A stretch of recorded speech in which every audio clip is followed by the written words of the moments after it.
Defense Secretary visits DMZ on his trip to South Korea. Mattis' visit to region comes ahead of U.S. President's Asia trip next week. CNN standing yards away from North Korea, U.S. Defense Secretary James Mattis said Friday that the U.S. and South Korea were committed to a diplomatic solution to address the country's reckless behavior. Mattis spoke during a visit to the demilitarized zone DMZ that divides North and South Korea, which came after Pyongyang this week renewed its threat to test a nuclear weapon above ground. North Korean provocations continue to threaten regional and world peace, and despite unanimous condemnation by the United Nations Security Council, they still proceed, Mattis said. Facing away from North Korea, Mattis referenced the words of his colleague, U.S. Secretary of State Rex Tillerson, saying that our goal is not war, but rather the complete, verifiable and irreversible denuclearization of the Korean peninsula. Music from both sides, propaganda songs from the north, and K-pop from the south was audible as he spoke. North Korea has been a particular thorn in the side of U.S. President Donald Trump's administration, with the regime claiming advances in its nuclear weapon and missile program and its continued threats and provocations putting the U.S. and its Asian allies on high alert. Mattis' trip to the region comes ahead of Trump's visit to Asia next week. Trump will most likely forego a visit to the heavily fortified border between North and South Korea when he visits Asia, a senior White House official said earlier this week, bypassing what has been a symbolic opportunity for U.S. Commander Sinchev to stare into the Hermit Kingdom. Speaking to U.S. and South Korean troops at Yongsan Garrison following his return from the DMZ, Mattis said that while the U.S. and South Korea were doing everything possible to reach a diplomatic solution, the combined military presence was key to the strategy. Ultimately, our diplomats have to be backed up by strong soldiers, sailors, airmen and marines, he said in impromptu remarks. So they speak from a position of strength, of combined strength, of alliance strength.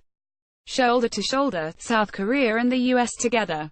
You just keep working together and show the world we can do it, and well, buy time for our diplomats to solve this problem. At the heavily guarded DMZ, Mattis visited Observation Post Willett, accompanied by U.S. and South Korean Joint Security Area Commanders Lieutenant Col.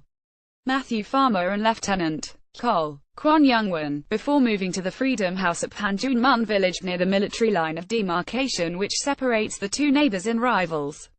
South Korean Minister of Defense Song Young-moo showed Mattis the North Korean units stationed north of the 38th parallel and said that he felt a defensive operation against the number of units was unfeasible. There had been fears of a rift between Trump, who has taken a more aggressive stance towards North Korea, and his South Korean counterpart Moon Jae-in, who has pressed for negotiations with Pyongyang in an attempt to tamp down rapidly heightening tensions. In September, Trump tweeted South Korea is finding, as I have told them, that their talk of appeasement with North Korea will not work. They only understand one thing, he wrote. He didn't specify what the one thing was, but has suggested in the past that shows of military force are necessary to halt the country's progress toward nuclear armament. Mattis' visit to South Korea comes as two Democrats introduced bipartisan legislation designed to prevent Trump attacking North Korea without the approval of Congress. Sponsored by Rep. John Conyers Jr. and Sen. Edward J. Markey, the No Unconstitutional Strike Against North Korea Act of 2017, if passed, would restrict the funds available to government agencies from being used to launch a military strike against North Korea without the prior approval of Congress or the imperative to respond to an attack against the United States or its allies. The congressman led 60 members of the House and Senate in introducing the bill, a statement on Conyers' website says. It adds that more than two-thirds of Americans think that the U.S. should only attack North Korea in retaliation, not as a first strike. Asia tour. Earlier on Friday, Mattis visited two U.S. military installations, Osan Air Base and the Yongsan Garrison in Seoul. The secretary had come to South Korea from Thailand, where he attended the funeral of the former King Bhumibol Adulyadej.